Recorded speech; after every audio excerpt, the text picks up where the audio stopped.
Wash level 2 നെറ്റ്ഫ്ലിക്സിൽ ഇപ്പോൾ streaming available ആണ് ഈ ഒരു ഗുജറാത്തി മൂവി. കാര്യമായി ഗുജറാത്തി മൂവീസ് കണ്ടിട്ടില്ല എങ്കിലും ആദ്യം കണ്ട മൂവി വഷ് എന്ന് പറയുന്ന 2023 ഇറങ്ങിയ 2 നാഷണൽ അവാർഡ് കിട്ടിയ ആ ഒരു മൂവിയാണ്.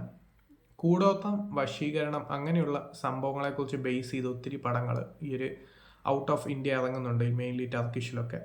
സിക്കിൻ്റെ ഒത്തിരി പാർട്സ് കണ്ടവർക്കൊക്കെ അറിയാം. സോ ഈ ഒരു ശുദ്രം, അങ്ങനെയുള്ള വശീകരണം, അങ്ങനെയുള്ള സംഭവങ്ങളെ ബേസ് ചെയ്ത് വരുന്ന സിനിമകൾ. സോ അങ്ങനെയുള്ളൊരു സിനിമയായിരുന്നു ഈ ഒരു ഗുജറാത്തി മൂവി ആയിട്ടുള്ള 2023 ഇറങ്ങിയ വഷ്. അതിൻ്റെ സെക്കൻഡ് പാർട്ട് എന്ന് പറയുമ്പോൾ ഒരു ഹ്യൂജ് എക്സ്പെക്റ്റേഷൻ ഉണ്ട്. കാരണം ഇത് ഷെയ്ത്താൻ എന്ന് പറയുന്ന ഒരു റീമേക്ക് കൂടിയുണ്ട് ഈ അജയ് ദേവ്ഗൺ മാധവൻ ചെയ്തത്.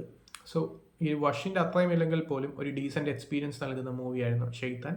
ഒരു വഷിൻ്റെ അത്രയും വരാതിരിക്കാൻ കാരണം തന്നെ അതിലുള്ള കുറേ ടെറിഫിക് മൊമെൻറ്റ്സ് ഷെയ്ത്താനിലില്ല. ആ ഒരു ക്ലൈമാക്സ് മെയിനായിട്ട് എടുത്തു പറയേണ്ട ഒരു വഷിൻ്റെ വളരെ വലിയൊരു ഹൈലൈറ്റ് ആയിരുന്നു. സോ അങ്ങനെയുള്ള കുറേ ഡിഫറൻസസ് ഉണ്ട്. സോ അങ്ങനെ പോകുന്ന ഒരു മൂവിയായിരുന്നു വഷ്. സോ ഒരു വഷ് ലെവൽ 2 എന്ന് പറയുമ്പോൾ ഈ ഒരു ഗേൾസ് സ്കൂളിൽ നടക്കുന്ന ഒരു ടെറിഫിക് ആയിട്ടുള്ള സംഭവം, അത് പിന്നെയും ഈ ഒരു സംഭവം റിപ്പീറ്റ് ചെയ്യുന്നു എന്ന് കാണുമ്പോഴത്തേക്കും, അതായത് ഈ ഒരു ക്ലൈമാക്സ് എന്ന് പറയുന്നത്, വഷ് കാണാത്തവർക്ക് ഈ ഒരു വീഡിയോ സ്കിപ്പ് ചെയ്യാം. വഷ് കണ്ടവർക്കറിയാം ഒരു ക്ലൈമാക്സ് എന്ന് പറയുന്നത് ആ ഒരു പെൺകുട്ടി ജാൻകി ബോഡിവാലയുടെ ക്യാരക്ടർ, ആ ഒരു ക്യാരക്ടറിന് ആ ഒരു വശീകരണത്തിൽ നിന്ന് വെളിയിൽ വരാതെ ഇരിക്കുന്നതാണ് ആ ഒരു ക്ലൈമാക്സ് എന്ന് പറയുന്നത്.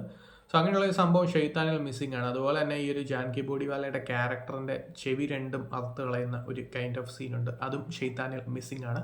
സോ അങ്ങനെയുള്ള ടെറിഫിക് മൊമെൻറ്റ്സ് ഷെയ്ത്താനിൽ മിസ്സിംഗ് ആണ്. കാരണം അതിങ്ങനെ ഒരു ഹാപ്പി എൻഡിങ്ങിന് വേണ്ടി തന്നെയാണ് അങ്ങനെ ചെയ്തതെന്നാണ് തോന്നുന്നത്. സോ അങ്ങനെ പോകുന്ന ഒരു മൂവിയായിരുന്നു ഷെയ്ത്താൻ. ഒരു വഷ് വേഴ്സസ് ഷെയ്ത്താൻ എന്ന് പറയുമ്പോൾ അതാണ് മെയിനായിട്ട് ഓർമ്മ വരുന്നത്. സോ വഷ് ലെവൽ 2 എന്ന് പറയുന്നത് ഇതിലും ഹിതൻ കുമാറിൻ്റെയും അതുപോലെ തന്നെ ഹിന്ദു കനോഡിയുടെയും കിടിലം പെർഫോമൻസും, അതുപോലെ തന്നെ ഫസ്റ്റ് പാർട്ടിൻ്റെ അത്രയും ഇല്ലെങ്കിൽ പോലും അത്യാവശ്യം വർക്കൗട്ടായ ഒരു മോശമല്ലാത്ത ഒരു സീക്വലാണ് ഈ ഒരു മൂവി. സോ കണ്ടിട്ട് നിങ്ങളുടെ അഭിപ്രായം പറയാം. നെറ്റ്ഫ്ലിക്സിൽ സ്ട്രീമിംഗ് അവൈലബിൾ ആണ്.